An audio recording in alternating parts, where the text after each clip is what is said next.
Good evening, everyone. Thank you guys really for this opportunity to be here. I'm actually very excited to Zoom with you guys tonight. As you can probably hear from my voice, I'm down with a cold. So I look like what the cat dragged in. I have some of that Rudolph the Red-Nosed Reindeer going on right now. So that's why my camera is not going to be activated tonight. But I'm really, really, really happy to be here. Actually, I got inspired to create a little something for the opportunity to talk to you tonight. And I wanted to share that with you. I was also thinking about having a short question answer. If you guys want to get started with a question answer, if we do like a 5 minute, I don't know, Zinab, if you agree, we'll close it at 5 minutes on the dot so it doesn't drag on. And then I have a presentation on consecutive interpretation. And if anytime you guys have questions, you can just let me know by using the chat, and then I'll unmute you guys, or Zina will unmute you, and we'll take the questions. Does that sound good to everybody? You guys want to use the chat? Let me know if that plan works out for you guys. Great. We love it. Okay. I'm speaking on behalf of them. Great. Thank you, Zinab. So let's use the chat. Let's open up with the questions for 5 minutes. I'm actually going to set my alarm on my phone just so we don't go beyond the 5 minutes. And okay, if you have a question, you can use the chat, please. So this is your opportunity to use the chat. Let me know if you have a question, and then we'll unmute you. Please be brief here with your questions so we can really make use of this time. So there's no questions. It seems that they don't have a question. Wait until you finish presentation. There will be a lot of. All right, perfect. Okay, so now I wanted to move on then onto I got inspired, and I wrote this with this group in mind, and I want to talk to you. I want to open up by, before we even go into consecutive interpretation, I want to talk to you guys about willpower, because it is really such an incredible power that we have, willpower. If you think of the privilege of being alive, right? If you could choose between being alive and not being alive, I would take being alive anytime. But not only do we have that, plants have that, but we get the ability to feel and to think. Well, many animals can feel. If you've had a pet, you can tell an animal can feel too, right?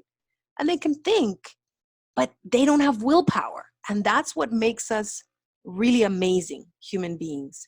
You can basically will anything into being. Look at that word, willpower. It's the power to shape your destiny.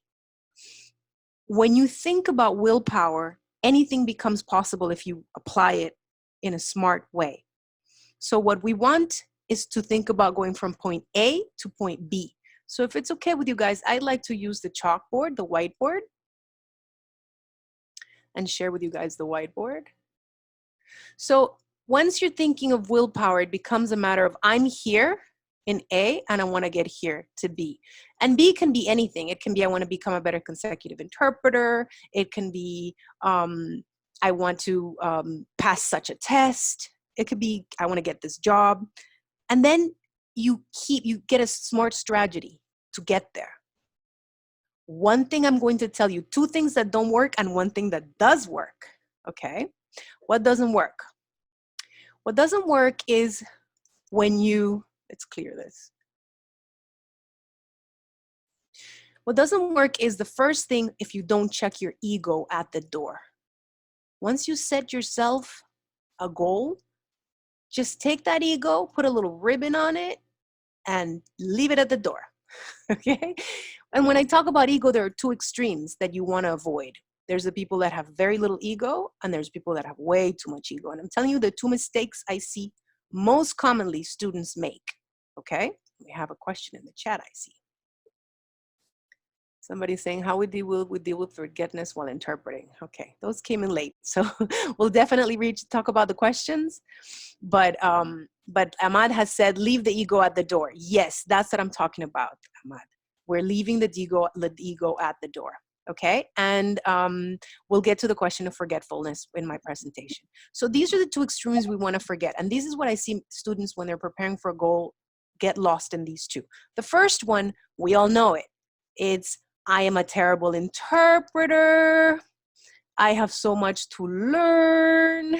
I'm so ignorant. It would take me such a long time to learn all of this. And this self-defeating talk, you've lost even before you've begun, right? Because the task is this A is way too far. I'm not going to get there. You've lost. Then there's the other extreme, the people that have way too much ego. And any material they use, they're looking for an opportunity to criticize. Anything they can criticize. And of course, anybody who's written a book will tell you there's nothing perfect in this world. I don't pretend my material is perfect. Anybody who tells you their material is perfect is lying to you, because anything made by a human being has room for improvement, right? But these people look for the little details. I don't like this material because of this, because of this, because of this. There's a list of things they're criticizing, and they're so focused on this that they don't even train hard. They don't study to get to that goal. And this will also make you lose because you're too big for this material. It's beneath you. So either way, these two traps of the ego will stop you from gaining your goals, from getting to your goals. So what is the secret? Let's clear this. The secret is, again, we go from point A to point B. So this is where I am, and this is where I want to go.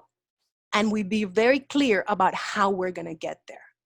Now, if your goal is for consec, I have developed materials and I have developed a method to get you there. But without the willpower, there's nothing that's going to happen. Nobody is going to sell you a material that as soon as you bought it, you learned everything that you needed, right? As soon as your credit card goes in and your credit card is accepted, the information is downloaded into your brain and you don't have to study and you don't have to put any work. Nobody can sell you that. It's through work that you get there. But we have the willpower. That means that we shape our destinies, that we put the work into what we want to become a reality. Okay? So as interpreters, we're going to have to check our ego at the door anyway, right? If you've interpreted, you know it's not about you. You're just the conduit of the message, right? So when we're studying to become interpreters, we also have to check our ego at the door. Don't be so hard on yourself. We're really hard on ourselves, interpreters. This down guy, oh my God, there's so much I don't know. Oh my goodness, there's so much to know. You're never going to know everything. But that doesn't mean that you can't get better and better and better each day. Okay? Or I'm too good for this. I'm too sexy for my car, basically. You just want to be in how can I get from point A to point B. So if that means I'm going to wake up in the morning 30 minutes early every day, that's what I'm going to do. 30 minutes to gain practice time. Because this is about habits. If you're interested in learning and developing interpreting skills, any interpreting skill, whether it's consecutive, and simultaneous, or in sight, it's going to have to be a habit to you. The skills that are involved in doing those forms of interpretation have to become a habit that they pour out of your fingertips when you're doing consec. The notes are super easy. You recall everything. That in simul, you have the habit of going as you can comprehend at a very fast speed, and you can speak at a very fast speed in a coherent way and sound natural. In sight, you're looking at a text. You have reading comprehension.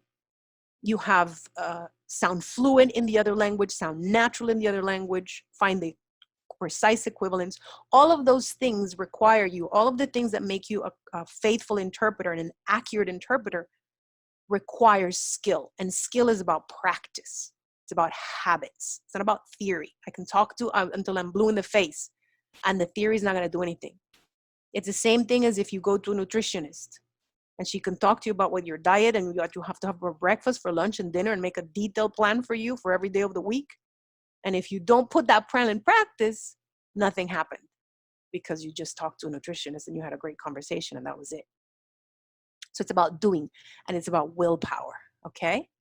So that was the little thing that I wanted to share with you guys that I was inspired with today. And now let's see if we can take some questions. I know that there were indeed some questions in the chat that we hadn't gotten to. And that was from, how do we deal with forgetfulness while interpreting? Okay, so if you guys want, we can jump right into the presentation. Would everybody like that? can use the chat to let me know if you guys want to ask some questions before I get going, or should we jump right into the presentation? Was great inspiration, and I think we can jump in. We already Okay. have 12 participants and can start. Okay, let's get going. Awesome, you guys. So beautiful. So let me share with you guys the presentation. Let me actually force quit. My silly iTunes is driving me insane. It has a mind of its own. Force quit. Beautiful. I don't want iTunes to start playing in the middle of this. Okay, so I'm gonna share my PowerPoint presentation. So I have to share my desktop. Oh, you know what, Zinab, I think that you are the manager of this conference, so therefore I can't share Yes, my you desktop. can. We tried that before. I think Okay, let you me try can. again. Yeah, try it. One more time. Yeah. Okay, I'm going to have my PowerPoint open. I did not download the email you just sent me, so it will take me longer time. Okay, let me try again. Share screen. Oh, here it is. You're absolutely right. Thank you so much, Zinab. That's perfect. You're welcome. Okay, you guys. Everything is working fine.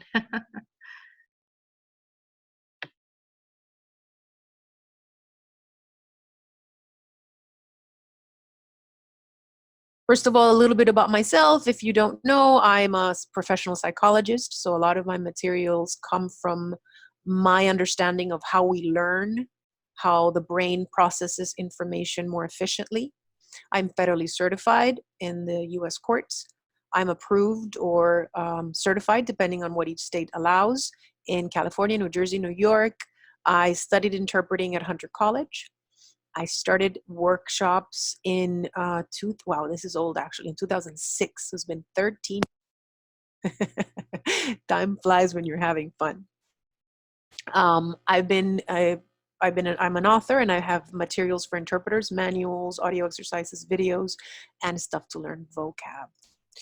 So how many of you guys work with Consec? If you want to let me know in your chat, just say yes if you work with Consec, and then we'll know how many of you guys. We have one person saying that they work with Consec. Two. Yeah, everyone. Yeah. Consec is one of those modes that you need in so many beautiful, yes, in so many different fields, we need Consec. So these are some logistics about this workshop. I want you guys to try to be present. We're not going to really get transformation here because like I talked about is habits that you're going to have to implement, but we are going to get information. Okay. And I am going to have a little point system, and I'm going to have Zinab be my point keeper. Does that make sense, Zinab? And then the person who gets the most points at the end is going to get a free manual. Okay, you guys? Okay. So let's talk about some of the reasons why people want to learn note taking. There's 3 different scenarios that people come to me and they're like, oh my God, I don't know why my notes are so bad, or my Consec sucks because of this. Scenario number 1. The speaker starts talking, and the speaker has spoken for like 3 or 4 seconds, and you're already thinking, oh my God, that's too much information. I can't deal with all this information. And you have to say, stop, very frequently. Like you can't take very many sentences and you already need people to stop. And then what happens? You feel sorry because you have to ask people to interrupt constantly. Now, in this scenario, I'm not talking about those people that you do need to interrupt, because as interpreters, we do need to interrupt sometimes, right? Sometimes they're going to tell us their life story and they don't want to stop. So I'm not talking about that. I'm talking about when it's a very brief message. And the good notes and good note-taking habits will get you to have longer. Your memory can restore longer chunks. Okay, can store and then retrieve that information. Scenario number 2: the person starts talking. You're taking notes, but because you don't have a system of notes that is already a standard system, you're making up things on the go. So you start wondering, oh, do I draw a house? How do I abbreviate that? Should I write this word? Should I write that word? Because you don't have a stable system, your notes start distracting you from listening. And when it comes time to render the message, you look at your notes and they don't mean anything to you. So what happened in the first scenario is we didn't have a long enough memory. We couldn't really retain long messages. What's happening in this scenario is that our notes are distracting us from listening. And if we don't listen, we don't retain. And if we don't retain, then we, of course, can't produce the message. Right? So our notes are not established. They're distracting us. Scenario number 3, you start taking notes. You love your notes. You're in love with your notes. Oh my God, my notes are so awesome. You're taking notes. When it's time to read them, you're like, what the heck was that? That doodle, what was that? What was I supposed to say with that? And the more you look at your notes, the less you know what the heck is going on, right? So in the third scenario, what's happening is our notes don't make sense to us, okay? So we're clear with these 3 different things that we have that are issues. If you can identify with any of these things, then this course can help you guys. So that's why we're here, right? We want to get better, develop note-taking. Now, in this particular presentation, we can't develop skills because, as I said, we're not going to do habits, but we're going to gain knowledge, okay? We're going to gain knowledge. So when it comes to note-taking, there's 2 different fronts that you want to tackle.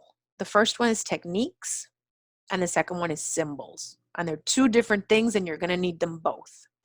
And of course, I'm going to talk about how to continue studying so these things do become habits. So it's not just a conversation with a nutritionist. It's actually implementing it. Before, let's go a little bit back and talk about why symbols are so important and why techniques are so important. So as I mentioned, I like to understand it from a psychological perspective. So what's the psychology behind note-taking for interpreters? And there's an exercise that exemplifies this clearly, and it's the first time you have people taking note of phone numbers. So basically, I would say 917-887-6722, and people take note of that. And I say a series of numbers, and they take notes. But I challenge themselves not to use Arabic numerals. These are the numerals everybody uses, right? When you take down a number, this is what we do in many parts of the world. The challenge is don't use these numbers. When I say 917, you're going to use one of these Roman numerals, right? So if I said 9, it would be this one. 1, 7, right? Or you can decide, I don't like Roman numerals, I'm going to do numbers. So 1 is O, 8 is E, right? 0 is C. And then if you don't want to confuse some of them, you would be 2 is 2W, 3 is TH. Okay, you don't want to confuse 4 and 5. So 5 is FI, 4 is FO. That's another opportunity. Or you do like the Canto Monte Cristo, counting the time that you are in a cell on the wall, right? So 9 would be one of these. Which one is 9? No, this goes up to 1, 2, 3, 4, 5, 6, 7, 8, right? No, 5 and 6.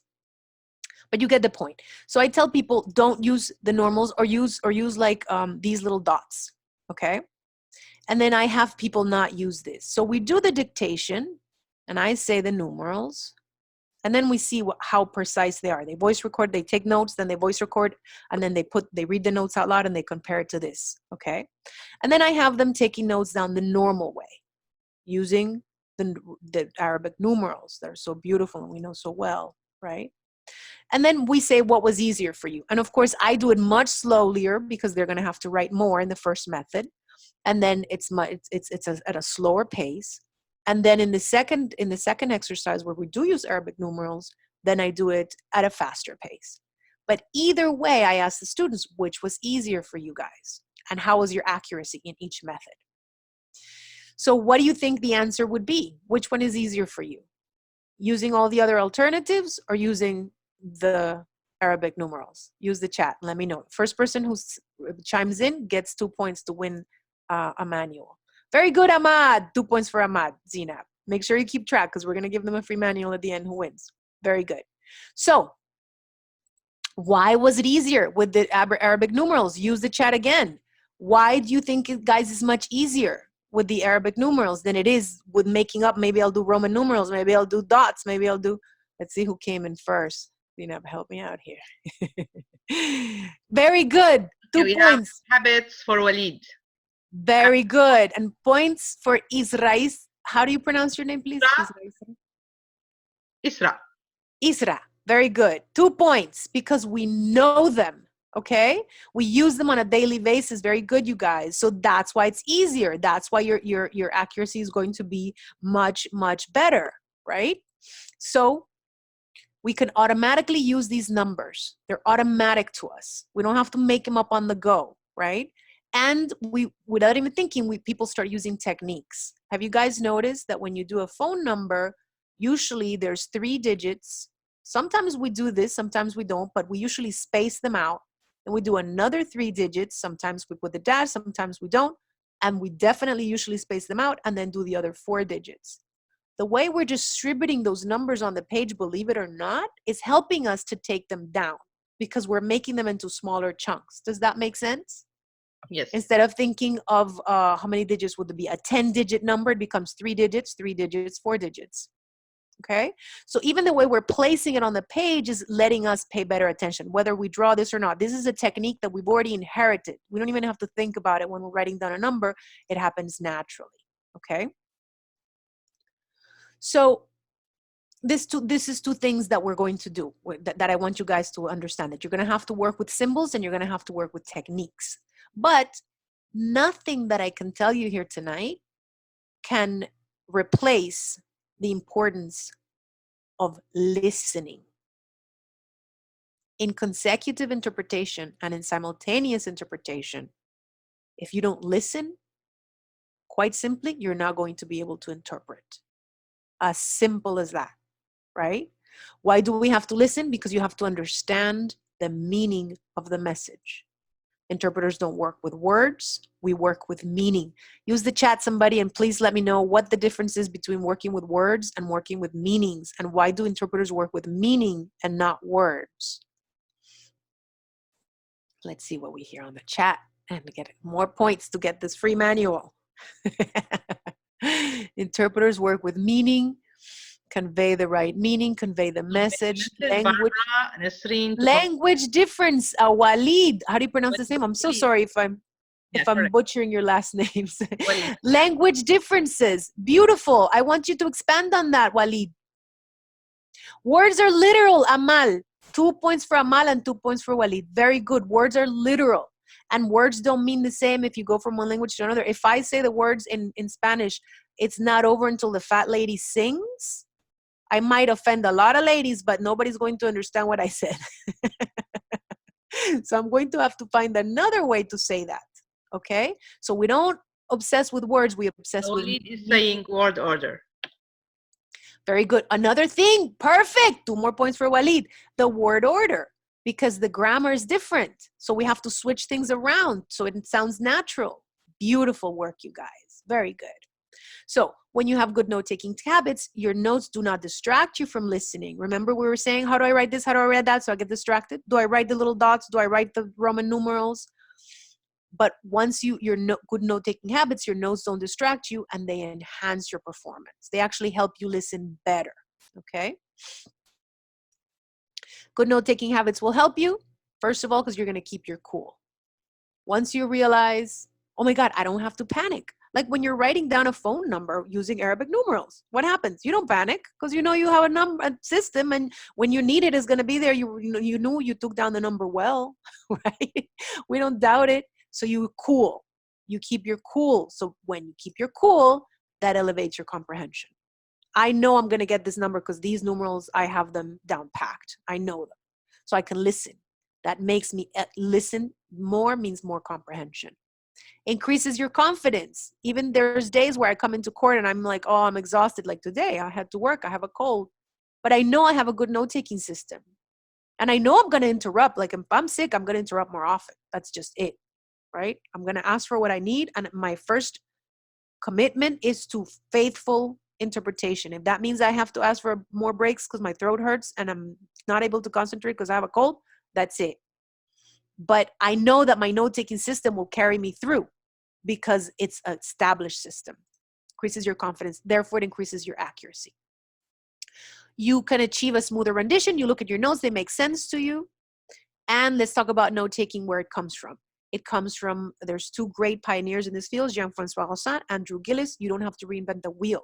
something beautiful that Jean-François Rossan said is that he finds a lot of interpreters that are always saying, oh, well, this is my system and I made up this and I made that. That's great. And that's how it should be. You should create your own things, but you don't have to reinvent the wheel.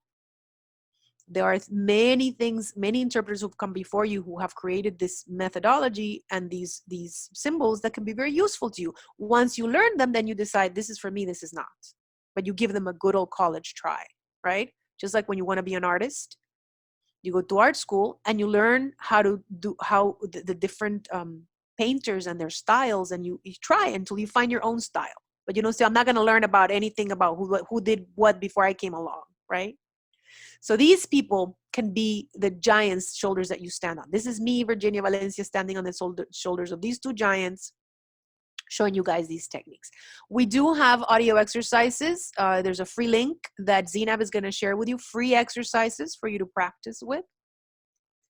And let's jump right into the note-taking technique. So the first thing that I can talk about the note-taking technique is how you put your notes, okay?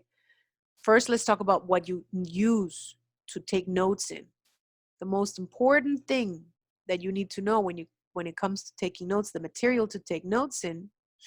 Oh wait, I have something from Ahmad. Until I found your book, all I heard was you have to come up with your own. That's awesome.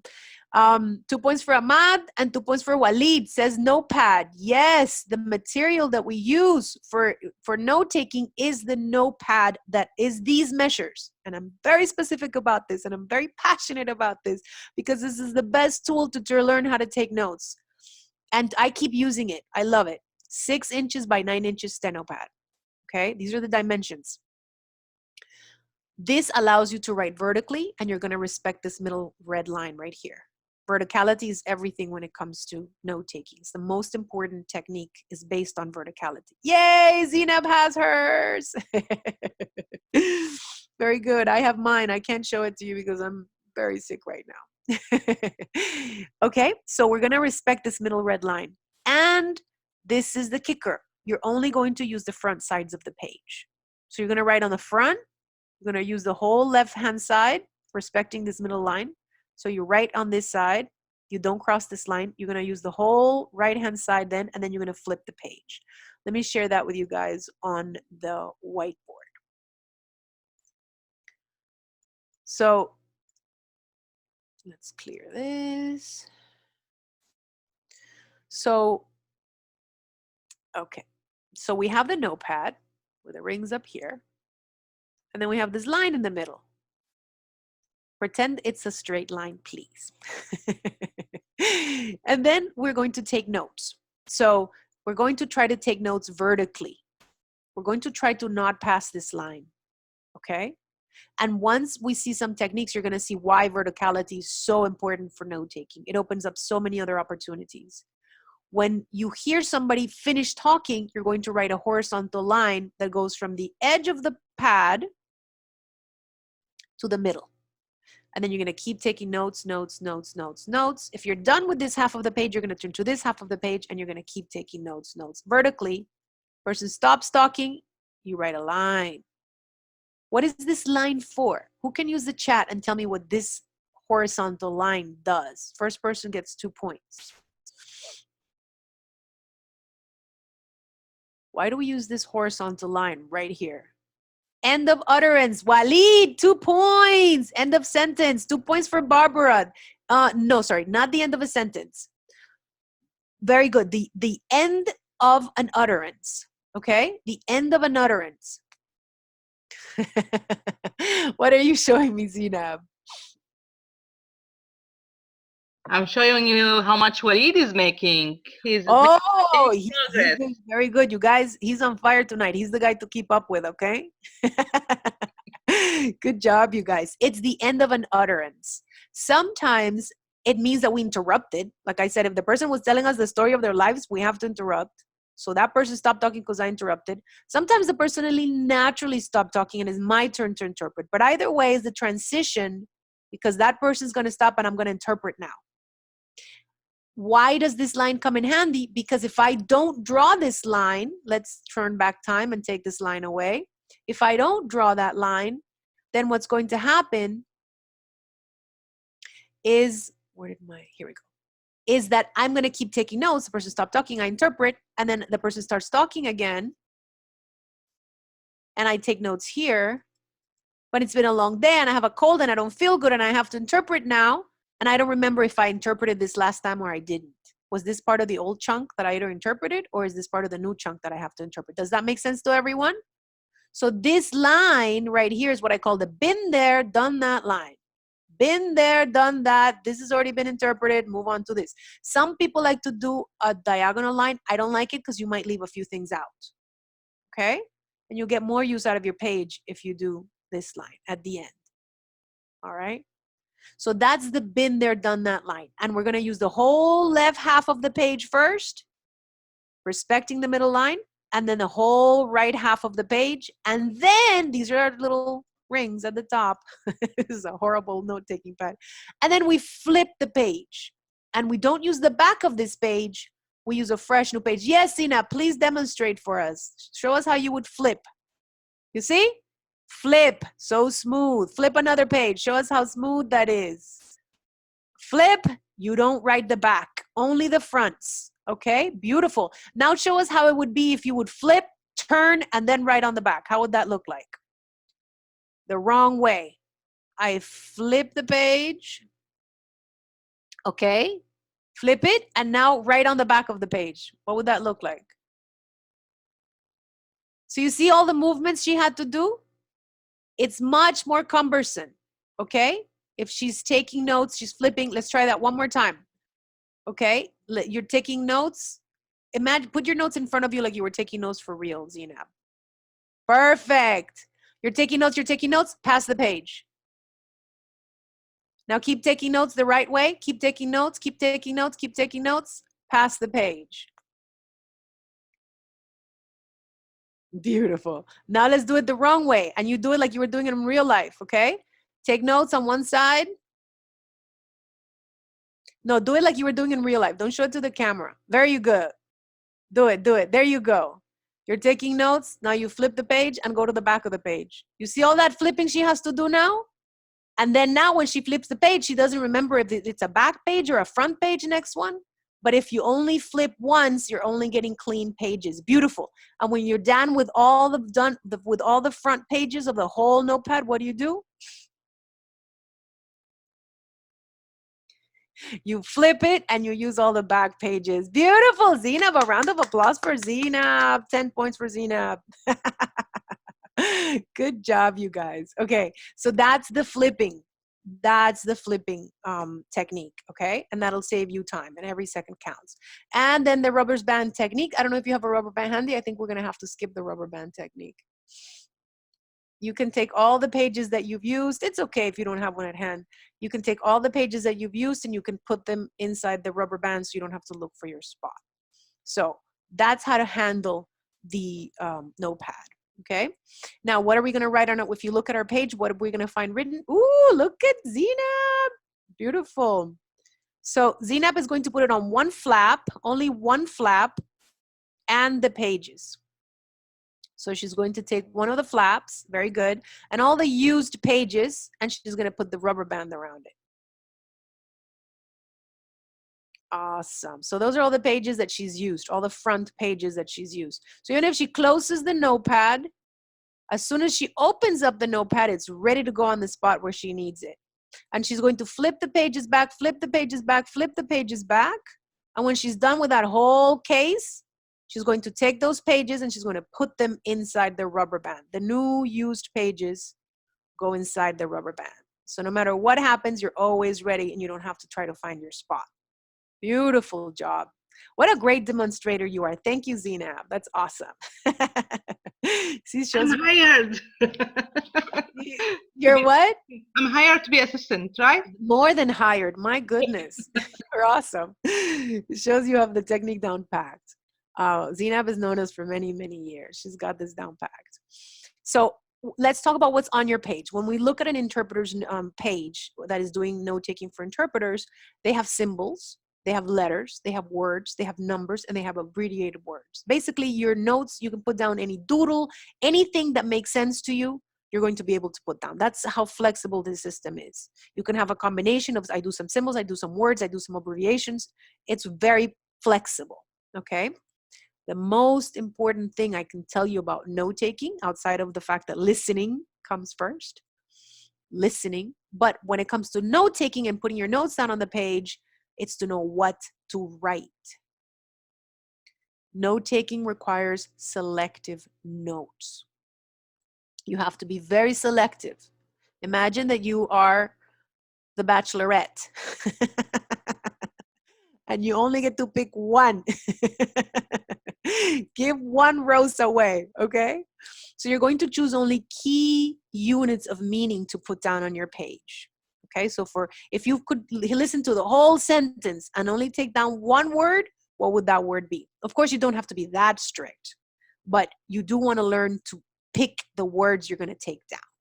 Okay, so you have to be very selective. You have to know what not to write down.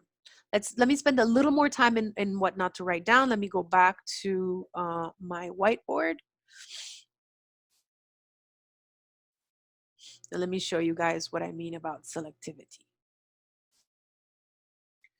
Okay, so let's say that I'm taking down a message and it goes something like, yesterday I went to the doctor and the doctor told me that I am in very good health, but that I do need to eat more vegetables. Okay. Yesterday I went to the doctor. Yesterday I went to the doctor. 6 words. I wrote down the word doctor. And what was these? 2 quotation marks? Use the chat. The doctor did what? Use the chat to tell me what the doctor did. Very good. Told. Good job, Zina. The doctor told me. Very good. Walid. 2 points for Walid. The doctor told me I have good health. Happy? H for health. But, BT, what is this? But what? Use the chat to let me know but what? Need. Need what? 2 points for Ahmad. I need to do what? I need to do very good. Veg what? What is that? And veg. What does that mean? Use the chat. The doctor told me I need to eat vegetables, Nesreen. Very good. 2 points. Good job. I need to eat vegetables. Do you notice how many words I did not choose? Okay. One of the most important things is what not to choose. Okay. So out of all these ideas, yesterday I went to the doctor, makes it to my notes. Okay. And the doctor told me that I have good health. Health also made it. But you see how I'm picking words? I'm not going for every single word. I'm choosing the words that will help me spark my memory to be able to remember that message. Okay. Tell me typical words that shouldn't make it to your page. Use your chat to tell me which words should not make it to your page. Just shouldn't be there. Like a word that I use that I didn't. I'm going to start. If you write down this word, you're taking bad notes. Okay? The doctor? Really? You're going to write down the word the? Nuh-uh. That doesn't make it to the page. What else? Me? Sometimes I write me. Sometimes I usually write I because I want to make sure I'm clear who's doing the action. How about this one? Do I write down this? I need to. To. I don't need to be writing the word to, right? Verbs, sometimes I need to write down the words. I really like verbs. Verbs usually help me remember the full sentence. It depends on the case. To, there's no need to make a to. An apple, a pear. I shouldn't be writing the word right? You guys use the chat to tell me which words I shouldn't use. There are many of them. If you're putting this word down, you know you're writing down too much. Or 5 points. Very good, Isra. 5 points for Nesreen. 5 points for Isra. Function words. Okay, I said examples. But and that. But you could write BT. Sometimes you need the buts. We'll talk about that. But that. Very good. That should make it to your page. All right, you guys? So the words like that, to, these words should not be on your page, you guys. Okay? So that's what I mean about selectivity. Another thing is we're going to write vertically and we're going to write diagonally, and so many opportunities are going to open up for us. Okay? So we've already talked about the been there, done that line. Excuse me, let me go back. The been there, done that line. We've already talked about the verticality. We've talked about the page flipping, and we've talked about this. Okay, beautiful. Oh, this is where it goes. Okay, only use the front. Very good. And the rubber band. Beautiful. Okay, verticality. Why is verticality so important? Because it lets you skim your previous notes. Once you're able to skim your previous notes, you're going to be able to use the recall line, and you're going to be able to identify ideas together. Let's look at the whiteboard so we could look at this concept, why it makes it so much easier. So let's take a look at our whiteboard. Let me do this, clear all. Okay. I don't want to jump, but I like this one. Oh, yes. Go ahead and tell us about that, Zinab. That's important. Tell us. Okay. This is when you have very information like name, years, ages, that is going to be repeated over and over in the whole conversation. Love it. So you just flip the last page. Like yes, I love that. And, yeah, and pick it like this. You guys, that's an awesome idea. So Zinab is taking down all of the information that's going to come up repeatedly. Let's say the names of the people involved, if there are dates that are being repeated, if there's amounts of money. And no matter how much you turn the page, because you're doing the always front of the page flip, you're always going to have those notes right there. My strategy is I take a page and I rip it out and I have it next to me. But I like that even better because it's so close by. It's right there. It's beautiful. I like that a lot. Yeah, I forgot who taught me that one, but I loved it. I really love that. I'm going to steal that and teach my students. You can. Copyright. I'll say Zinab says somebody taught it to her. Yeah. That's the beautiful thing about knowledge, right? It's not stealing if we're sharing. Okay. So why do can we check out those notes better? Okay, let's go back to our whiteboard and look at that concept, because verticality is a very important concept. So we really need to understand why it's going to benefit us. So if I gave you a list of names and last names, so Ana, Hernandez, Perez, Zina, Virginia Valencia, names with last names like this, or I gave you the names one right after the other in a horizontal fashion, and I asked you to skim to find a particular name, which method do you think is going to let us get to that word we're looking for? Let's say I told you among all this list of names, look for them in this vertical list. The name is Ahmad, blah, blah, blah. And you have to find it. And I time you. And then this is the name, look for it, and I time you. Which method do you think is going to make the skimming faster? Vertical, very good, Walid. Very good, Ahmad. 2 points for each. So this method makes it faster. You can skim something faster when it's vertical. And we need that.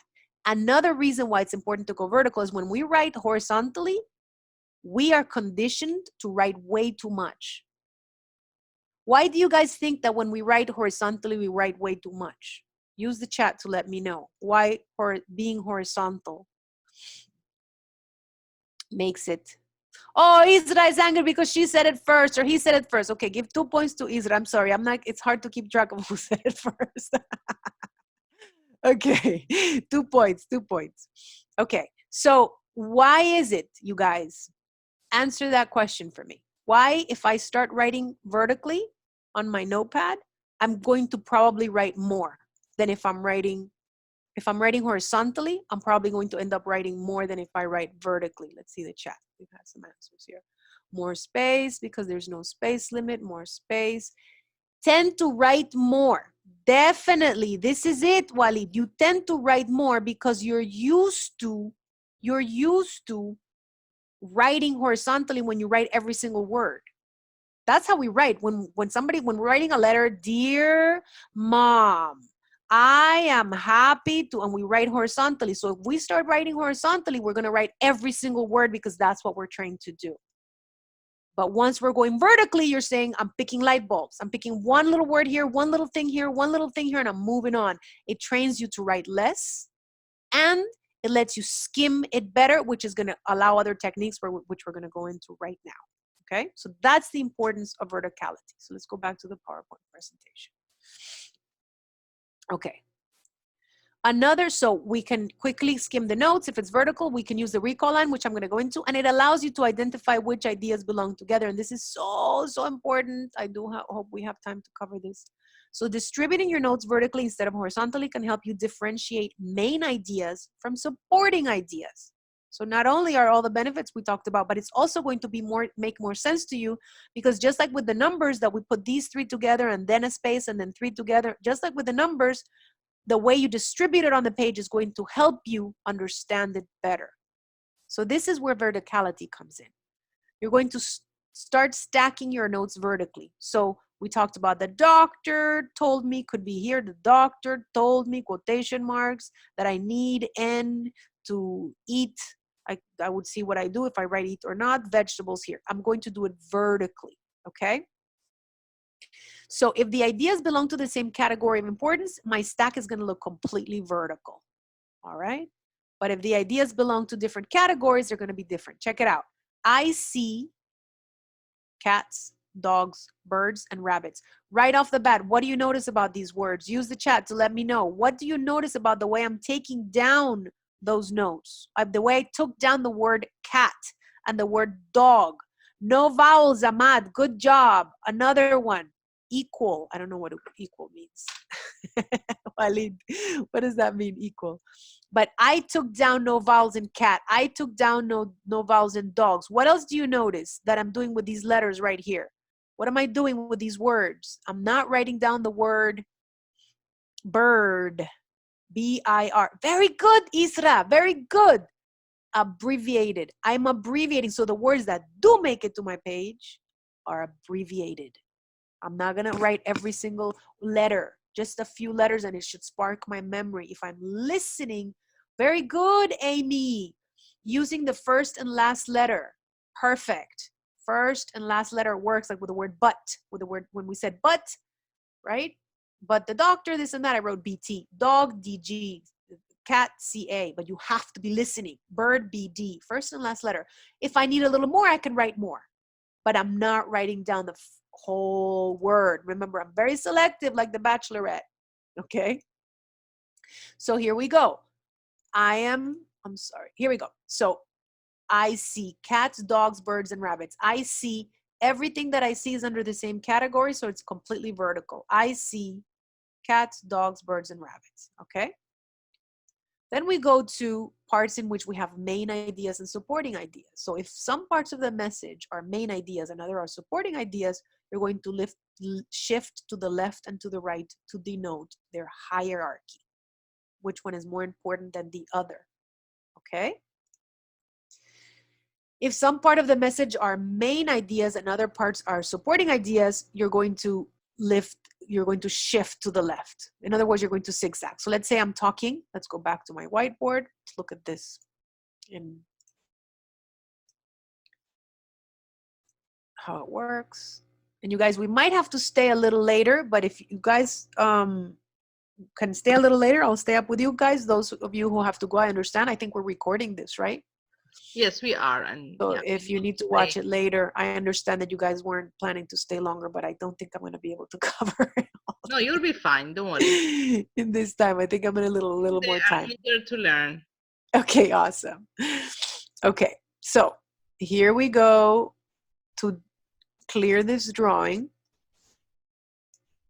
Okay, and we're going to look at the concept of hierarchy, taking notes vertically, what it does for you. Okay, so here we go. Again, the message of the doctor. I went to the doctor yesterday. See, I'm taking a little more than last time. And he told me that I needed. I think the original message was different, but let's not obsess over that. I went to the doctor yesterday and he told me that I needed to eat more vegetables. Let's say my notepad ends here and I go right back up to the top. This is my middle line, okay? But he says that I'm in good health. I flipped the message order now. This is what the person said now. If you notice, I start taking down notes to my right side. And if I'm talking about the same thing, I go down, little down to the right. So I went to the doctor yesterday. And he told me, so now this is a new action. I'm not talking about me going to the doctor. Now he told me, to quotation marks, that I needed more vegetables. What did he say? That I needed more vegetables. All of this is going to go down on the same line because this is one chunk of idea. This is another chunk of idea. But notice how I'm going more to the right and a little down. And he told me that I needed to eat more vegetables. I'm done with this part of the page. I'm going to go up to the right part of the page because this is my middle line that I respect in my steno pad. But he told me that I'm in good health. I don't go back out here because there's no new idea. If the person had continued talking and said something along the lines of, my husband says, okay, this is my symbol for husband. Okay, it's a terrible drawing, but thank you for your patience. This circle is female. This circle is male. Right? From the Greek symbols. Thank you, Zinab. That looks much better. And this is a husband. When two people are married, two rings. This is a husband and this is a wife. Okay.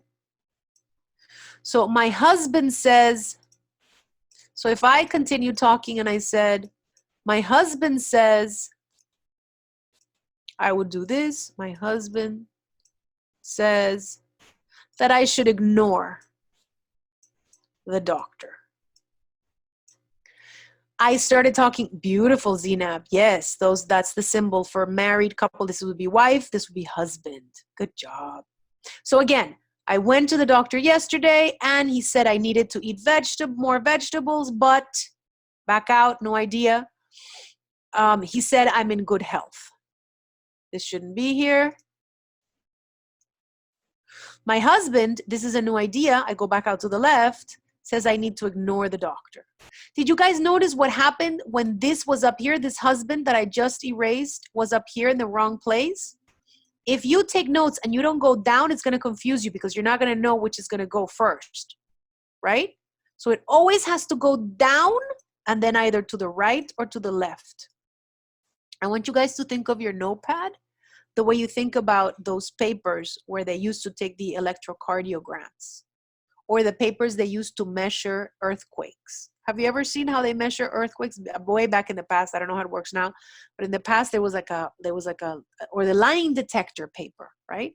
The paper's going and going and going, and there's like a pen that is making squiggly lines, right? That's how I want you to think of the paper. At the end, there's an ink, and then it comes out looking like this, right? The ink, because the paper's rolling, and the pen is going up and down, up and down. So because the paper's rolling, this ends up going like this. That's how I want you to imagine your notepad, but in the opposite direction. I want you to imagine that your notepad is rolling paper that always keeps rolling, rolling, rolling. So if you're writing down like this, if you're writing down the same spot, because it's rolling, is going to go underneath. But if it's rolling, rolling, and you turn to the left, it's going to go here and then here. Let me do that again. I'm writing down here, and I'm going down always, either to the left or to the right, and then here, and then here, and then here. If it's a no idea, I come back out to the left. It's related to the same thing, right, right, right. No idea, other side of the page. Left for no idea, more details, more details, more details, more details, more details, no idea. Okay? So that's how I want to distribute my page. And that's going to let me make more sense of my notes. I know which ideas belong together. Okay? So your notes are going to zigzag. Left is higher hierarchy, a new phrase is beginning. Right is lower hierarchy, I'm giving more details. This is called shifting, and it works like this. No ideas on the left, more info go on the right. Further information, go to the left. So I went to the doctor and spoke to him for 2 hours about my health and about the bill. More information to the right. New information back out to the left, okay? Separate idea goes back out to the left, all right? So let's look at an example. I went to the store and bought oranges, which were huge, apple, pears, and bananas. Then I went home, did the laundry, swept, mopped, and washed the dishes. Would look like this. Very few things written down, very selective, vertical, few letters, a few symbols. I store. I went to the became I store. What did I do? In the store, I bought oranges, apples, pears, and bananas. All of these things are in one same column because it's what I bought. It belongs to the same category. I went to the store and I bought oranges, which were huge. I'm giving more information about the oranges, so go back out to the right. Apples, pears, and bananas. If I were wanting to describe the bananas further, I would put the information over here, right here next to the bananas. If I were to say, put the presentation back, we cannot see the sentence. No kidding. All this time I have been talking and you can't see the presentation? Oh my goodness. Please tell me that is not true. Please, thank you for letting me know, Zinab. Next time, stop me sooner because like I said, I have a cold and I thought you guys were seeing this all this time. Oh, I'm so sorry. Okay. I just assumed there is something that you're gonna show, because in the beginning I thought you're gonna write and doodle, but oh no, I'm so sorry. Please no next time let me know sooner because I have a cold and I'm taking all kinds of cold medicine. I'm not thinking too straight. Okay. Okay, you guys. So now you guys can see this presentation, right? Okay, beautiful. So this is the message. I went to the store and I bought oranges, which were huge, apple, pears, and bananas. Then I went home. I did the laundry, swept, mopped, and washed the dishes. Check out the notes. I went to the store. Went to the, did not make it to my page. Store became S-T-O. And I bought oranges, which were huge. This is huge. Apples, pears, and bananas. Notice how all of these things are in the same column because they have the same category. They're all what I bought at the store. If I were going to describe the bananas, I would go right next to the bananas to the right. The bananas were delicious and yellow, and I would keep going down. No idea. Then I went home. I'm out of the supermarket, completely no idea. Then I went home. I did the laundry. I swept, mopped, and washed the dishes. Okay, so right off the bat, by being able to stack my notes, I know how my notes belong together. Check out all of the words that did not make it to my page. All of these words that are blue did not make it to my page. Okay, check out the abbreviation of the words. Check out some symbols I had. I bought, huge, and, okay? So remember, if you write horizontally, you can't take note of the hierarchy, so you won't know how your notes belong together. On the other hand, verticality allows you to apply shifting down and to the right or down and to the left, which lets you know how the different elements of the notes relate to each other. So if you distribute your notes by hierarchy, you can weave the message together coherently. Sometimes you have all the elements of your notes. I'm sure that's happened to you guys. Use the chat to let me know if it's happened. You've written really good notes, but you don't quite know how they come together. You're like, everything is there, but what was it? How did this idea connect to this one? And then you can't make sense of it. So it's very important to make sure you write down your notes in a way that they're going to make total sense to you, okay? Again, verticality lets you skim the notes more, the previous notes you've written. Oops. Keep doing this. Sorry, you guys. Here we go. You can skim the notes more, your previous notes. You can easily apply many note-taking techniques. The recall line, we're going to go into it, and identify ideas, which ideas belong together. So again, shifting to the left and the right. So then I would have you guys do exercises, but we really don't have time for exercises. So we're going to go on to the next subject. But before that, I want to talk about the recall line. And again, it's 6 o'clock now.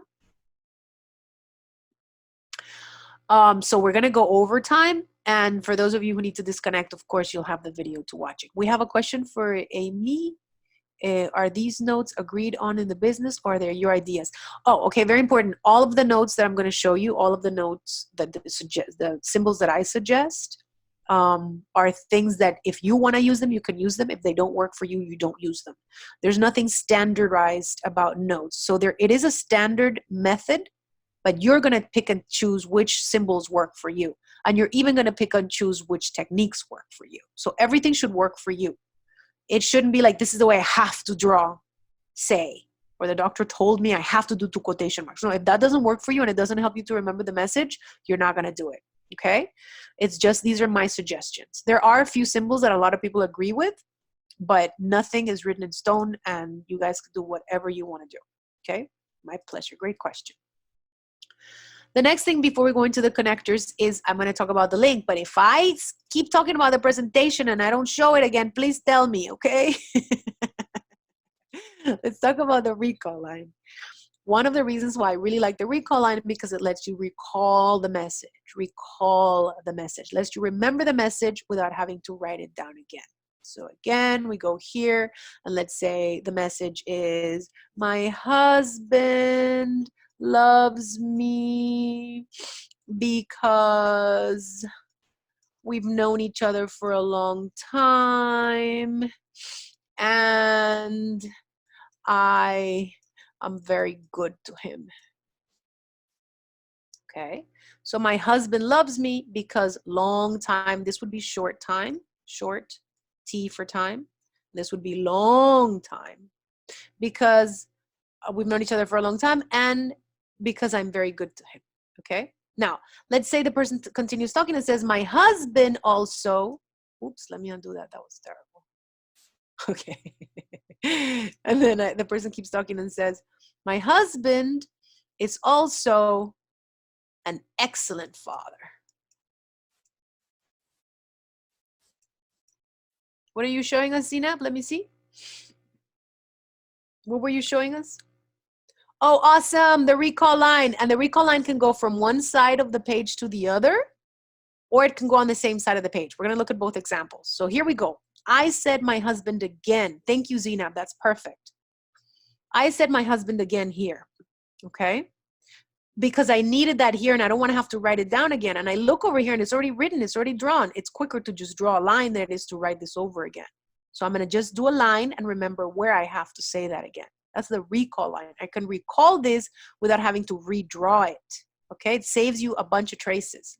Of course, you should do it when something takes a long time to draw, because I'm not going to like do a recall line, for example, for this. I will write another I down here. It won't take you that long. So you don't need a recall line for everyone. If it's a long thing to draw and you already have it on the page, go ahead and use the recall line. Okay? Usually a line is faster than anything else, except the I maybe, if your I looks like this. Okay? So the recall line. Who can use the chat? Yes, go ahead. Sorry, for me, why did you put you? They're asking. Oh, that, you know what that was? That was the cold medicine talking. Okay, that's M probably or something. Yeah. Yes. Okay. That's the Dayquil. That's the Dayquil talking for me. Okay. My husband loves me. But if I wasn't paying attention to that message, I know that it wouldn't be my husband loves you. Hopefully. That's a whole different message, right? So even if you mess up in your notes because you've taken some Dayquil, then you know that if you're listening, it's going to support your listening. So who wants to use the chat and write down this message all together again on the chat? Who can write down this message all the way up to here? How many points? For 10 points, the first person who can get it in.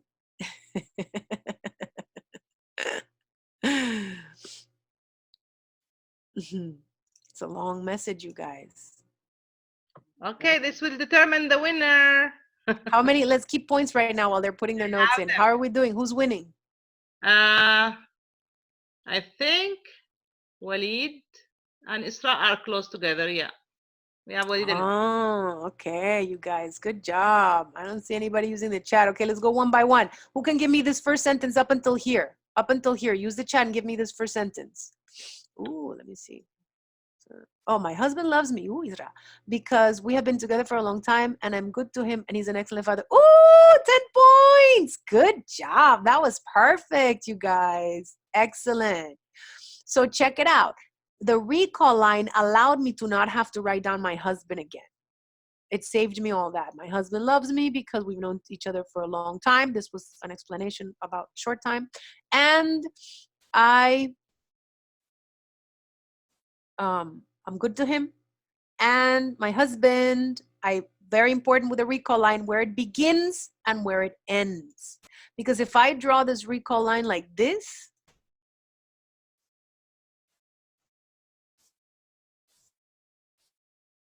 I'm going to get super confused. Am I trying to remember husband, or am I trying to remember love me, or what am I trying to remember?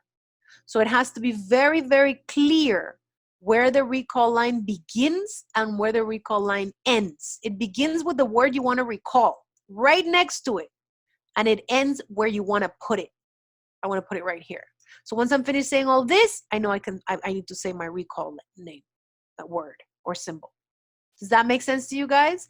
Where it begins is the word I want to recall, and where my line ends is where I need that word to go again on my notes. And of course, here's the middle line. But it even works if we don't have the middle line. We don't need to have that middle line like that. It could be like this. My husband is from New York. He's my business manager. He's very tall. And my husband loves California. Right? And this is my middle line.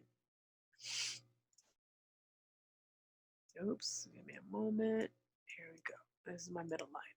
Okay? So when we're talking in court, we have to say exactly the way people talk. So my husband is from New York. He's my business manager. He's very tall. And then she said husband again. So I bring it down here. I don't need this end of this arrow. That actually was silly of me to write this end of this arrow. All I need is a simple line that goes like this. You can save yourself that trace of that end of an arrow. And my husband loves California. So when I needed that information again, I wrote it down. So that's the recall line. That's another advantage of being vertical. Okay, you guys? So here we have a new idea, which is connectors. Connectors are so important. We're talking about the word but. Taking note of things like but can be really important because they let us connect ideas. Linguistically speaking, who can use the chat to let me know English connectors? Words that their whole purpose is to connect ideas together. We already saw the word but, B-U-T, not to be confused with B-U-T-T. And but, very good. And but, however, Barbara, 2 points. Isra, 2 points. Ahmad, 2 points. Good job. These are connector words, okay? And the words we're looking for when we're taking notes is words that let us know that a new idea is coming along. Words that let us know that a new idea is coming along are going to be jotted down on the right or on the left. Use your chat to let me know. Where would you jot down a word? To the left, Ahmad. 2 points for Ahmad. You would jot it down to the left. A new idea. When I hear a word that connects ideas and it's telling me that a new idea is coming along, I write it down to the left. Let's check it out. Are you guys looking at my PowerPoint presentation now, or are you looking? Oh, okay. I'm so sorry. Let me stop this share. My goodness, I'm terrible tonight. Okay, and let me share this. Now you guys see it? Perfect. Messages. I love pizza, pasta, and cheese. However, my doctor told me to stay away from these fatty foods. Additionally, I eat mostly fruits and vegetables. Okay? Which are the 2 connectors? Use the chat to let me know for 2 points. Which are the 2 connectors in that sentence? There are 2 connectors. 2 connectors in that sentence that show me a new idea. Ahmad says, however, and additionally, good job, Ahmad. 2 points for Ahmad. 2 words here let me know. Additionally and however, let me know a new idea was coming along, so I jotted it out to the left. Check it out. I love pizza, pasta, cheese. All in nice little column because they belong to the same category. I love. Drew. Go back down because the page is always rolling. You have to go down. However, my doctor says I need to stay away from these fatty foods. Additionally, how did I do additionally? Question mark, additionally. I have to eat. This is a symbol that I use for the word I have to, both as a possession and as an obligation.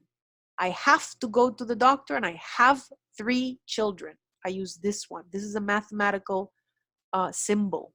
the E to the other side. It's used in logic, mathematical logic, as exist. Remember when we saw the complex? We would say this, in this group there's A, B, and C, and in this group there's exists. And anyway, most of you guys were traumatized by math and forgot it. But this is the symbol. Oops, where did it go? Oh my goodness, the recall line, verb tenses. You guys, thank you for your patience tonight, because I'm really, really kind of off, but thank you for your patience with me. So here we go. So additionally, I have to eat. These are two lips together like a mouth. I have to eat. It's a very Picasso expression of a mouth. I'm not going to do all the lips and everything, just a simple bottom and top lip. I have to eat mostly fruits and vegetables. So these are my two connectors. I jot them out to the left. Okay, to the left. Connectors let me what? So we're going to jot down the links to the left to mark the new ideas coming in the speech. They let me weave the message together coherently once I'm reading my notes. So here we would do exercises. The recall line, we already talked about it. Here it is in example of it. I want you guys to not focus on this text. Focus on this text right here. As I'm reading, look at this text, okay? I bought meat, rice-a-roni, and vegetables. Then I went home, cooked the rice-a-roni, which my wife loves. Which word did I use the recall line for? Use the chat. Which word did I use the recall line for?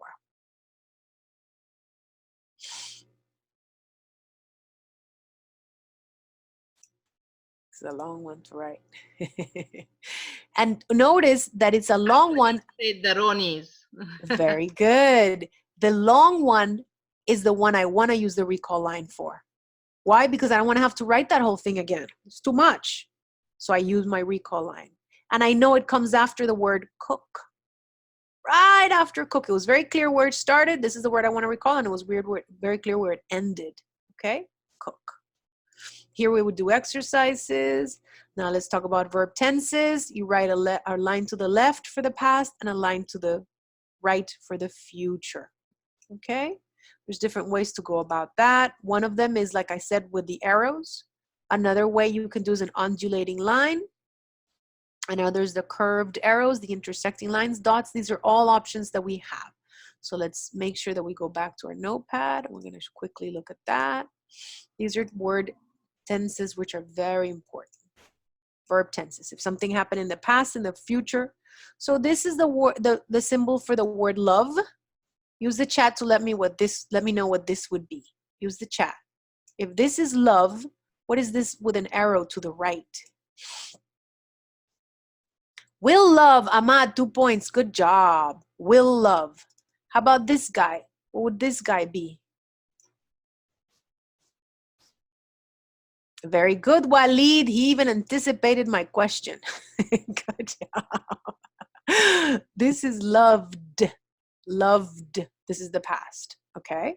Now, sometimes people prefer the curved arrows. I actually think curved arrows are a great idea. Why? Because you don't confuse them with other symbols that you use. That you saw, this was my huge. Sometimes I use this to go. Sometimes I use this arrow for other things. So if you do a curved arrow, you'll never get confused. Because you know that a curved arrow is not trying to mean other words. It just means the future or the past. Okay? So you can say, will love. You can do it on top or you can do it on the bottom. It doesn't really matter. This will be will love. And this will be loved. Loved. You could do it on the top, it wouldn't matter. Okay, but it's curved, so you always know that this curve is letting you know that don't mistake this for another verb, like come, go, up, down. No, this is just indication of verb tense. Okay, that's one method. Another method that we have is little dot. And that's it. What would this be? Use the chat. What would that little dot to the left mean? Very good, past. Good job. I don't know if Isra answered that first or if it was Ahmad, but let's give 2 points to each. How about this guy, you guys? What is this? This little dot to the right. Will, very good, Ahmad. 2 points for Ahmad. And Isra is right behind. Good job, you guys. So this is loved and this is will love. You can also do this for ing, a curved arrow. Ing, like a little undulation. Okay, like this. So what would this be? Use the chat. If this is loving Isra, good job. 2 points for Isra. Loving, okay? Loved, will love, and loving, okay? These are all things you can do to refresh your memory. And then there's another technique that is really good that you can use. Let me do my share. Give me one moment. Which is this one. Where you do this. Actually, to be honest with you, I don't like this one as much, but if it works for you, fine. Okay? It's like this and like this. Confuses me, but it works for some people. So what do you think this would be? Use the chat. What is this one?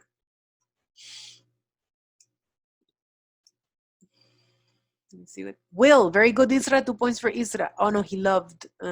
Okay, so this guy is really confusing. I don't. So if you're not used to using it, I don't advise that you use it. This is the future and this is the past. But because it has this intersecting line, it confuses me a little bit. If it doesn't confuse you and it works for you, use this system. Okay, but basically you do want to have a way to do your future past, whether it's a dot or an arrow or this crazy L, whatever works for you. Okay, and then the last method that I want to show you guys, let me clear my board, is the drawing little letters. So you do this. What do you think this is?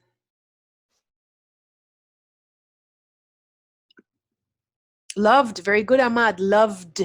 Okay, and what do you think this is? This is an N, by the way, an N and a G. Loving, good. Ahmad is on fire, man. You guys have to catch up to Ahmad. He's doing fantastic. I know you guys can do it too. And Isra is doing a great job too. Loving, okay? So what do you think we would put next to will love? Use the chat. Somebody else other than Isra and Ahmad. Come on, you guys. You can do it. LL, good job, Isra. LL will be will love, okay? Will love. Whatever method works for you, choose a method and stick with one. Don't do a combination of things. Just have a method that you like and stick with that. So let's go back to my PowerPoint presentation. Let me open up the PowerPoint presentation. One more time. Here we go. Okay, so that's verb tenses, okay? And then, of course, we would do dictations. Negatives and opposites, what you're doing basically is you're slashing it out. I hate buying furniture. I hate. If this is love, this is hate. Okay? If this is think, I use my exclamation mark as a think. This is I don't think. So you basically do a slash. You don't do twice an X because it's too much. If you're used to doing an X, do an X. But if you can train yourself to only use one slash, it saves you time. So for example, I want you guys to focus on this message as I read this. Don't look at the red, look at the black. Here we go. I hate buying furniture. We saw sofas, tables, beds, and chairs. I didn't think that furniture was so expensive. I'm never going to the mall again. Okay, so we saw here the recall line. We saw here verb tenses being applied. We saw here negatives. And look how easy it can be. I never thought I am never going to the mall again. I am never going to the mall again. I just put this and mall. Oops. I just did this slash and a mall. And that was all I needed to prompt my memory. If you need to write more, you write more. But this is several things applying here at once. So I hate is the opposite of I love, and I don't think. So you can use it as an opposite word or you can use it as a negative word. They both work. Okay, so you draw a diagonal line to indicate the opposite meaning. And here we would do a dictation. Emphasis, things that people say repeatedly. I really hate watching TV. I really hate watching TV. Okay? You underline the parts of the speech that are emphasized. Now let's take a look at some symbols. Symbols are based on meaning. Okay? So remember the symbol of the heart? That's based on meaning. Okay? It's a concept. So symbols don't have to be based on the sound. Symbols can have multiple meanings like the heart. Can you use the chat and tell me what other are uses for that same heart? I could use that heart for what else? And you guys, come on. Want, very good. I want other people to participate. I know you guys can do it. Want, good job. Good job, Ahmad. Very good job. This could mean want. What else could it mean other than want and love? Care, very good. Heart, very good, Isra. The biological heart could also be that. Okay, good job. You guys are seeing the PowerPoint, right? Okay, good job. Here we go. Another thing to know is that some symbols in NTI should have similar meanings. So remember how the heart meant so many different things? It's one of the most confusing signs because it's kind of all over the place. Most symbols should have symbols that are, most symbols should have meanings that are very close to each other. For example, like I said, this is my symbol to think. It can mean believe, it can mean idea, it can mean understand, it can be think, it can be realize, it can be comprehend, it can be figure out. Similar concepts that belong to that same symbol fall under the same umbrella. But check it out. Some ideas fall neatly under the umbrella, whereas some ideas fall out of the umbrella and might get wet. What do I mean by that? When I see this symbol, I immediately think of think. Immediately. I might also use it for figure out, but if you notice, it gets out of the umbrella means the water might wash it out of my brain. I will remember, because figure out is stretching that a little bit. So figure out, hopefully I'll remember it, but I might not remember it. So some words fall neatly under that umbrella, some falls are out of there, but we want as possible the words that the symbols that we decide to use for certain words to be very related to one another, okay? If you're really paying attention, you'll be able to remember figure out with this symbol as much as you'll be able to remember think. But usually, we want to make sure that they're related to each other, okay? Similar meanings. Another thing, this is the question I got earlier. If there are standardized symbols, many symbols are unique to each interpreter as long as it works for you. So if I teach you guys a symbol and you already have a symbol, say I'm not going to use that because that doesn't work for me, okay? Symbols should be easy to draw. For example, this is my symbol for beginning and this is my symbol to end because this is my horizontal line, beginning. This is the beginning of the horizontal line. We read in English and in Spanish and in most languages, we read from left to right. So this is the beginning and this is the end. And this is the end, okay? This is house or to live. It's the roof of a house. But I'm not gonna draw a full house because it takes too long. I just draw the roof. My usual technique, my usual rule is 5 strokes. If it takes more than 5 strokes, it's too complicated. Don't use it. Okay, so if you notice, this is my symbol. This is a door, and this is open, and this is closed. So this 1, 2, 3, 4, and this is one single stroke. 5 strokes. And this is close. And I actually had a student teach me a great shortcut to that to make it even shorter, and I've been doing that, and it takes less time. This is close, and this is open. Okay? So I don't have to draw that third. Every trace counts. Okay? So if you can, so this is open, this is close. And I don't have to do that last trace. But you're trying to save every single trace to make your symbols very clear. If you decide that your symbol for live and for house is going to be like this, then what's going to happen is you're never going to be able to keep up with the speaker. If you decide, I'm going to do my symbol with house with a little chimney and a little smoke coming out. By the time you finish drawing this, person is on to something else, okay? All right, so let's go back to our presentation. So here we go. So then here we would do some drills, okay, for some symbols. We're gonna look at symbols for say, speak, need, work, think, want, and love. Some of these we've already seen. What did we say for speak? 3 points. I'm gonna give 5 points if it's not the same people. Barbara has quotation. Ahmad, okay, good job. 5 people if 5 points from now on. Okay, 5 points. Mouthwash? Mouth and mouthwash? What is that, Barbara? Mouthwash? A typo. Okay, sorry about that. Mouth. Say and speak, I do it with quotation marks. Okay?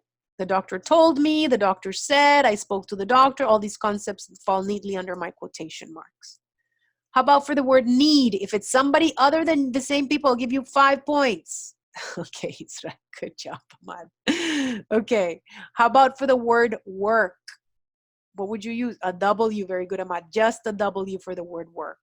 And that's a Newton symbol from physics. For those of you who remember physics in high school, when he calculated work, he would use the W. Okay, so work, job, employment, all of those. think, I do an exclamation point, but I'll show you guys another option, want and love. So let me show you guys the option because some people don't like my exclamation point. This is another option for think. This is a little head, and this is think. Kind of like this is the wavelengths, this is the brain wavelengths, and this is to know. When you know is for sure, and when you think is, I think. So for example, I think hamburgers are delicious. Okay? So think and know, if you guys don't like my think. Okay? Let me stop this and go back to my PowerPoint presentation. Okay. So here we are. In this phase, you would create index cards. You would put this on the front. You'd put this on the front. You'd put this on the front. And then you'd put all the meanings on the back of this card. And then you would drill these cards. Okay, and this is all explained in the manual. All right, so those are some symbols that you could use. And then it comes the point to grade your performance. And in the manual, these are the pages where I cover that, the note-taking manual. You would basically always voice record yourself. So when you're doing a drill, you're going to listen to the audio exercises. As I mentioned, we have free audio exercises that ZNAP is going to share with you.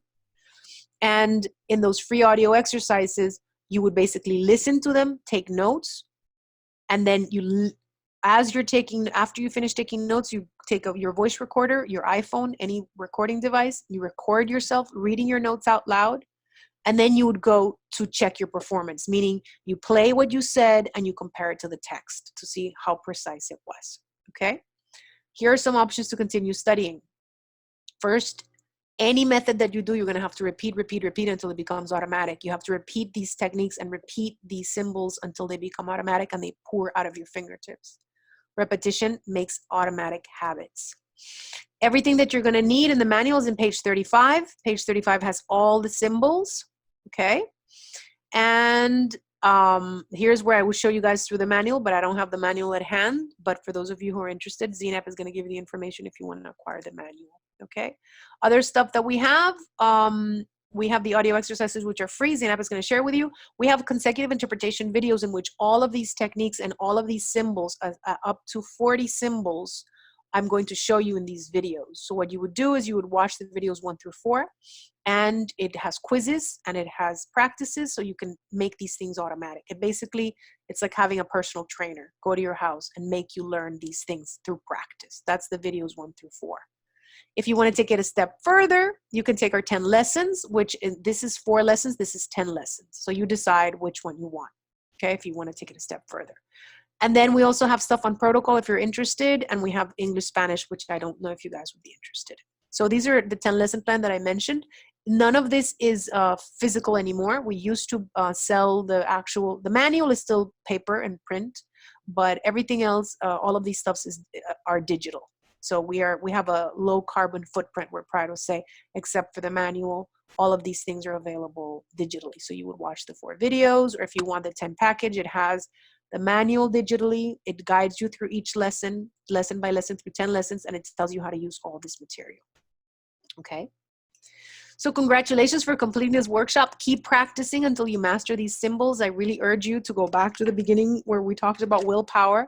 If you're interested in making your notes better, if you're interested in becoming a better listener, if you're interested in being able to remember longer chunks, if you're interested in being able to have an automatic system, if you're interested in looking at your notes and being able to remember what they meant, if you want to be able to relax when you're taking notes and when you're interpreting because you know that your system is going to rescue you, then this material is for you. And I've laid out a system to get from point A to point B, and all you got to do is use your willpower. We wish you great success in your quest to become the best interpreter you can be. We have a lot of free resources. If you're interested, visit our webpage. We actually have a little video that is really cool on note-taking. It summarizes all these things I just talked to you guys about, and it also has a few symbols. If you follow us on Facebook, if you go follow us on YouTube, on LinkedIn, we have a bunch of free resources for you guys. Let me see. I get Wally. Thank you. You guys have been really awesome. Thank you so much. Zinab is going to share with you all the materials if you're interested in pursuing this. We're going to share with you the free links for the audio. It really goes well with the manual, of course, for best use. We have a lot of free material. If you check our website, right down here, interpretrain.com, a lot of free resources, a lot of free materials that you can take a look at. And if you guys want to ask questions, we can do like a last 10-minute questions, and we'll unmute you guys. You write the chat, write your name, and we'll unmute you guys. Whoever wants to ask a question can ask a question.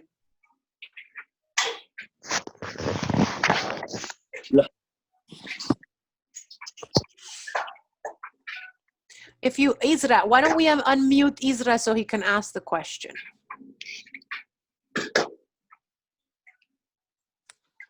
I can't hear you. Yes.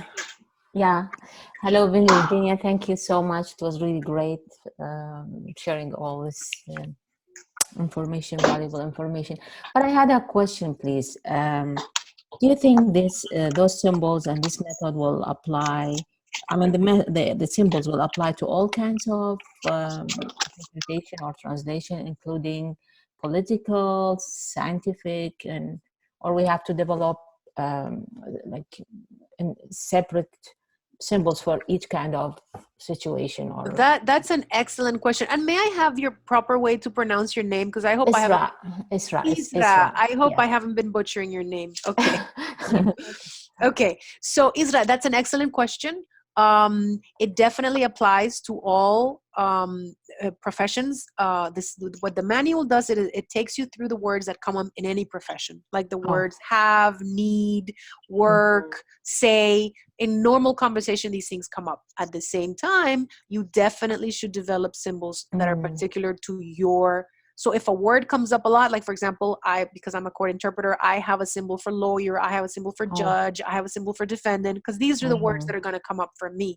So if in your field you realize that these words come up a lot, you should have a symbol for them, or at the very minimum, an abbreviation ready to go. Like a symbol as a judge for me is a J, capital J. An attorney is an A that looks like a triangle. You know, so it's like I already know that that's what I'm going to go with because that's what I need to use every day. So to answer your question, yes, there are symbols that are going to come up in all kinds of professional fields because we're human beings and we talk about think, want, say, all these things. Right? But you're also going to have to come up with abbreviations and symbols that work for your particular field. So if that word comes up often, you're ready to go with a symbol or an abbreviation that you well know.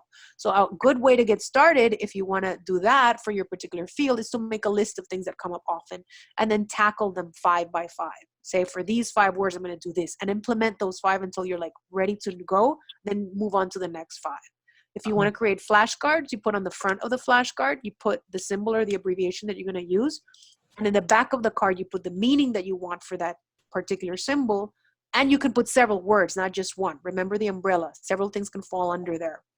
Okay.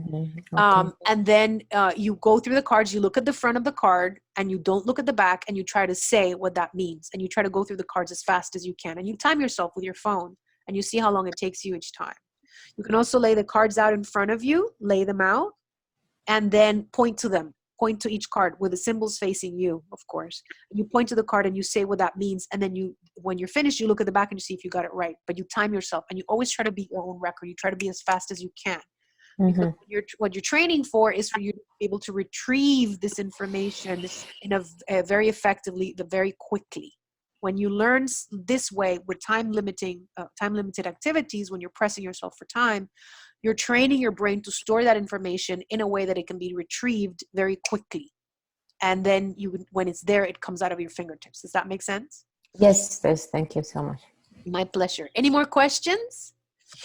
Yes, Virginia. Winner, I think it's Isra. But it's really close. So there is 1 point between Isra and Ahmed. 1 point between Ahmad and who? And Isra? Isra? Okay, wow, you guys. Good job. So who wins between the 2? And Ahmed is 1 point behind. 1 point behind. So you're the winner, Isra. Good job. Congratulations. Thank you. Thank you for being such a great student. Go ahead, Ahmad. What's your question? Yes, Virginia. Thank you very much for your note-taking presentation. I've been studying your book for the past month, so that's why I know a lot about it. Oh, great. That's wonderful. My question for you is, do you have other tips for me to improve my performance in the consecutive part of the court interpreter oral exam? In the court interpreter oral exam, you can definitely, I think our material will definitely work if you want to go with the 4 videos. That could really help.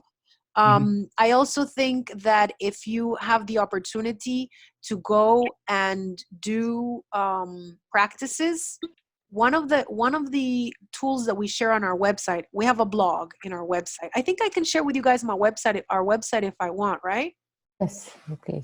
Okay, so this is, let me put in Interpretrain in here. Give me one moment. I have so many windows open. By the time you share it, can I give him a tip since I already did the exam? Yes, please go ahead. Please go ahead. You know what? I found out when you do consecutive in Arabic, you cannot do the notes in English.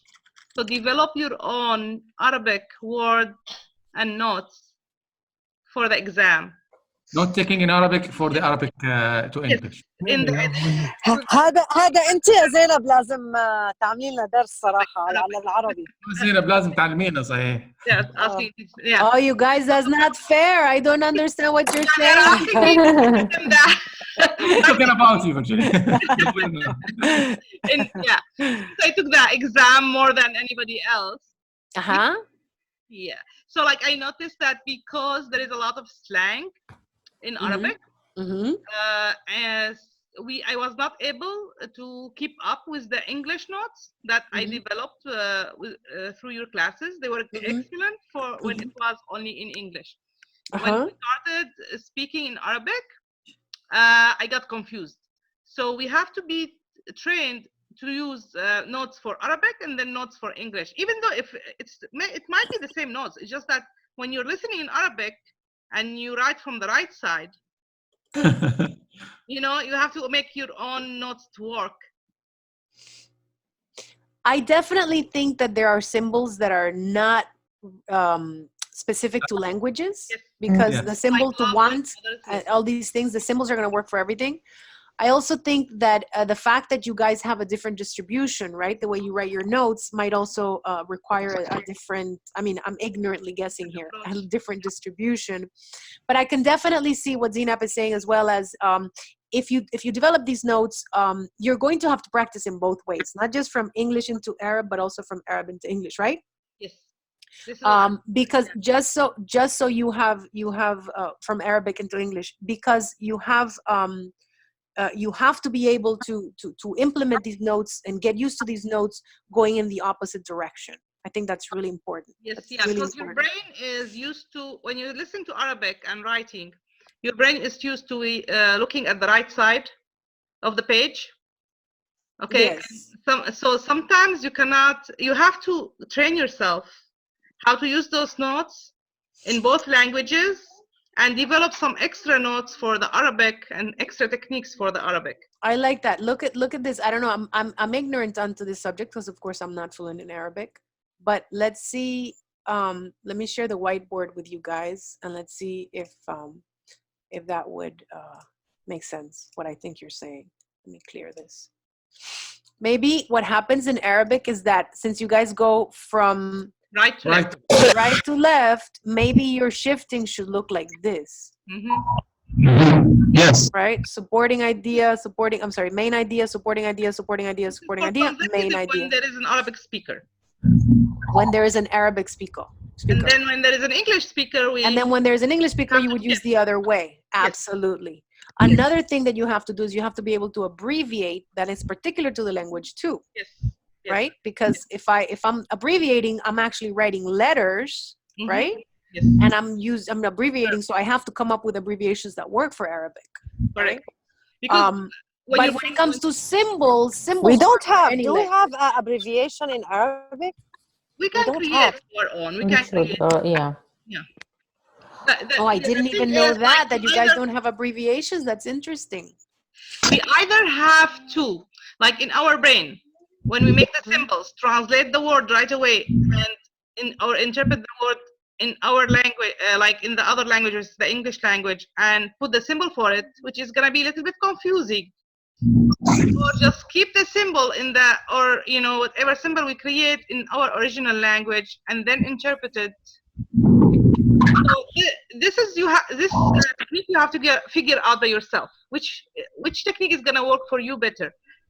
Translating the English and write the symbols in English, or keep your symbols in Arabic in the main. Oh, that's very interesting. That's very interesting because what happens to me is weird.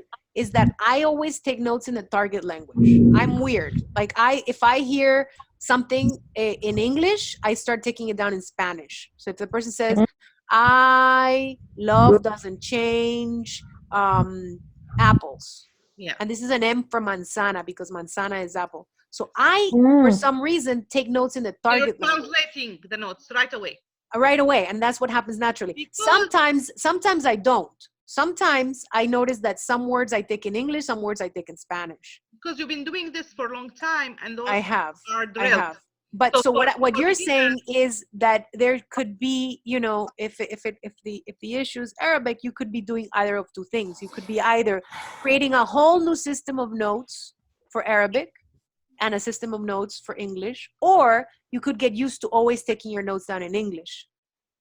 If you can. If you can, and that helps you, right? Yes.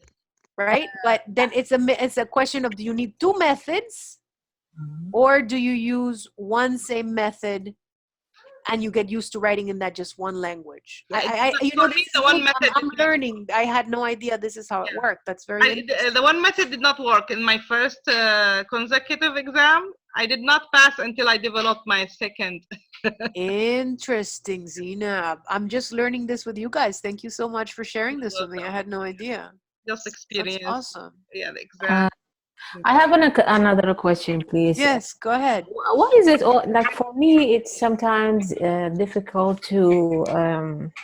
Okay, it's easier to if I convey the message or from English. I mean, from Arabic, my mother language, into English, and not the other way around. It's difficult to from English to Arabic. It's more difficult. How do I overcome this? One of the things that you have to do is just develop your vocabulary in the language that you feel gives you more challenge. So this might be watching the news. I mean, the fluency and the speed. It's not the meaning itself, of course. The meaning is not a problem. An exercise that can also help is if you want to do shadowing, like you can turn on the news in Arabic or turn on a science documentary and shadow it. You mean repeat in the same language? Repeat in the same language. Repeat in the same language. Or you can do the same once you feel ready.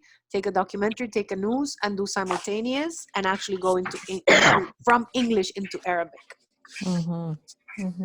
Okay. But I wanted to talk to you guys about the blog. Let me go ahead and share with you guys the blog. This was right here. So here we have the blog. If you go to our website, right up here in all these things, we have the blog and we have the free resources that I talked to you guys about. So these are all, free things. But one of the things that we shared with you, it's when you can actually take cases from the Supreme Court and you can actually listen to them and go into any language that you want. The Supreme Court is back in session this month, right? This is the blog. So then these voice recordings are oral arguments from the Supreme Court in English, and they have the transcripts. And this is all free stuff. So you just go to our website, you go to the blog, and you go to that one in particular, the Court Interpreter Training Practices, and then you can listen to this in English and go into Arabic. And then you can listen to your interpretation. Always voice record yourself. Always voice record yourself. And then listen to what we recorded and you compare it to the text. And anytime you catch a mistake, you pause your recording, you take note of the mistake, and then you keep playing and taking note of all the mistakes. Then you look up in the dictionary anything that you didn't know, and then you do the exercise again. You listen to the argument, you interpret it. You can do it consecutively, pausing it yourself, or just simultaneously if you don't pause it. And you record yourself, and you go through the process again. As you listen to yourself, you're going to read the transcripts. I don't know if you guys remember when I talked about the performance, there was an image of a chef I don't know if you remember, there was an image of a chef, of a cartoon chef, when I talked about checking your performance. That's what I call tasting the soup. When you're cooking, you always have to be tasting what you're cooking. If you're a good cook, you taste. You cook and you taste. And it needs a little salt, it needs a little this, it needs a little that. That's the same thing that happens when you're studying for interpreting. You have to always taste the soup because you won't know what you're doing while you're interpreting. You can't evaluate yourself as you're interpreting because interpreting is a very mental complex task. It's your brain on steroids. There's a lot going on. You can't on top of that check your work. Okay, so you need to voice record yourself and then taste the soup. Listen to yourself comparing it to the transcript. Okay, any other questions, you guys? We don't want to keep you longer. We know you're exhausted. We really appreciate it was such a pleasure to be here. Thank you so much for having me. I'm so sorry. I made a lot of mistakes because I'm really not fully there. Great. And your presentation really like treasure to us. I told them you are the queen of note taking and we really appreciate everything. Oh, it's so interesting because I learned something about note taking in Arabic that I didn't know before. So you guys are really helping me learn a lot, and you've been a great group. You've been so participative, and I got inspired with a willpower thing and put something together for you guys because you guys inspired me. So thank you for that. Thank you. And I know Zinab is going to get in contact with you if anybody's interested in the material I spoke to you guys about, or visit our website. We have a lot of free stuff. And like I said, just whether you decide to train with us or not, just use your willpower and set your goals and commit to them. And don't be hard on yourself to the point of sabotaging yourself, but don't be so hard on the material. Whatever you work with, give it a chance. Don't make it an excuse to not work because you're criticizing the material. I see both ends. And just focus on, this is the goal I want, and this is the strategy I'm going to use to get that goal. And I promise you guys that if you have willpower, if you wake up early, or if you get a study buddy, or if you decide to carry your material with you, work during lunchtime, put effort and time into this, and I promise it will pay off. And I really want to thank you guys for having me. I had a blast and I learned so much. Thank you. Your techniques are wonderful. I loved your note taking. I love your site. They helped me a lot when I took my exams. And I will not replace them for any other techniques. Oh, that's great. I did a lot of training with different trainers, and for consecutive and site, yours were like the best. Oh, thank you so much, Zinab. Zinab has been such a supporter of ours for so long. We're so lucky to count on her. She's such an incredible resource. And the fact that you're bringing people together this way, Zinab, is beautiful.